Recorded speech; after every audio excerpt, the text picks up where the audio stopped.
Sup everybody, it's Luke James, not the singer. If you're an indie artist looking for an album review and some promo, you can hit up Luke at redmattersite.com. And this is where I probably pissed some people off with my 10 worst albums and mixtapes of 2014.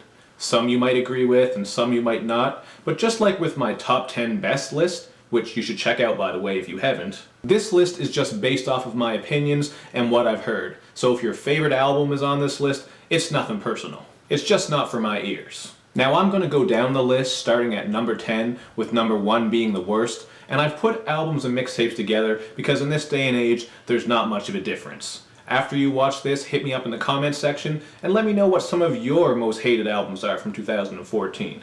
That said, let's get into the top 10. At number 10, I have Future's album, Honest. A lot of critics were praising this album for some reason, but I don't know what they were smoking because to me, this was just the same old typical bullshit from Future. Terrible auto-tune singing with boring flows and very little depth. It did have some catchy hooks and trap bangers though, so that's why it's not even lower on this list.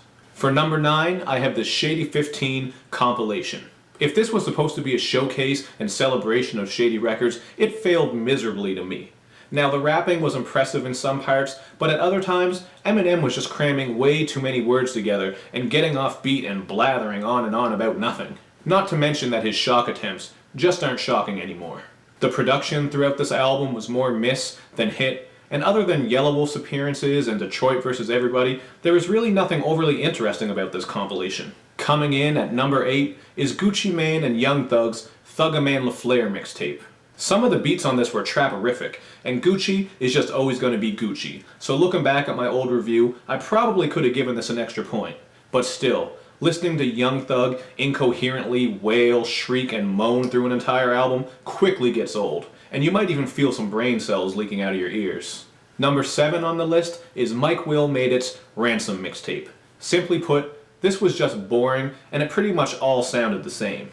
It succeeded in delivering some extremely typical bangers, but that's it. There was no interesting content, no really great verses, and only a handful of decent beats that really stuck out. There were way better trap music releases in 2014, and I think this was a collection of Mike Will Made It's worst, most uninspired beats. Landing at number 6 on the list is probably the biggest disappointment in hip-hop in 2014.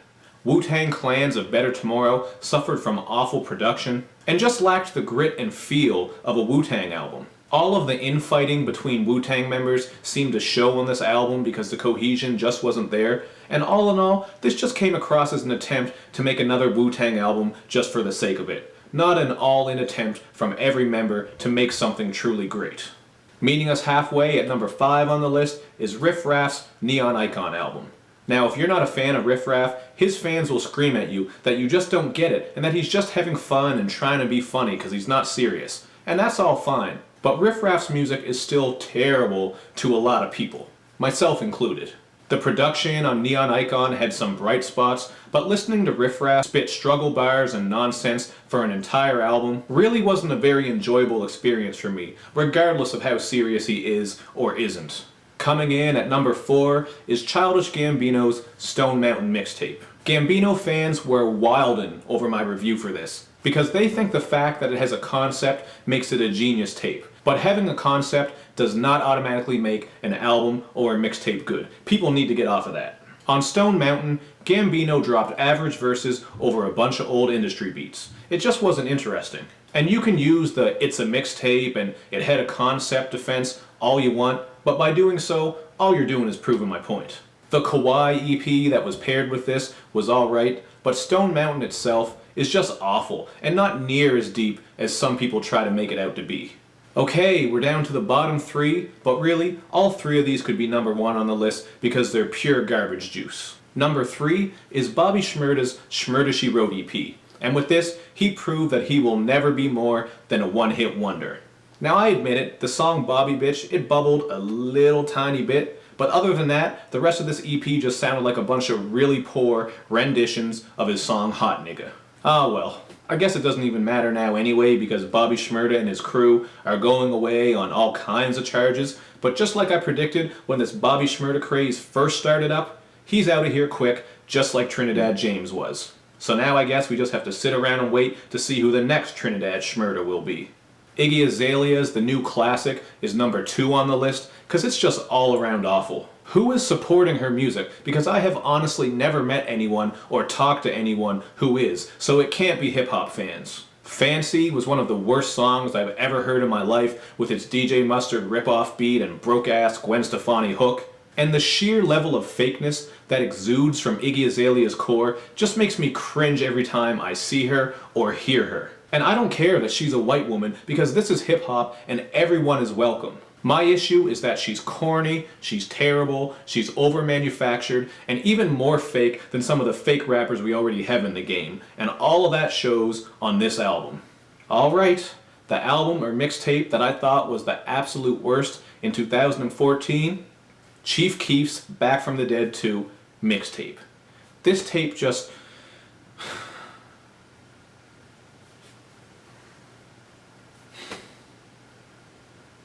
It wasn't even mixed properly, the tape sounded like a bunch of pots and pans getting thrown down the stairs into a crocodile pit, and Chief Keef's rapping was just brutal. I would rather watch Kenan Thompson skits or listen to the Kardashians discuss politics for 2 hours than listen to this tape. That's how bad it is. So avoid this mixtape like you would avoid a kiss on the mouth from someone who has severe cold sores.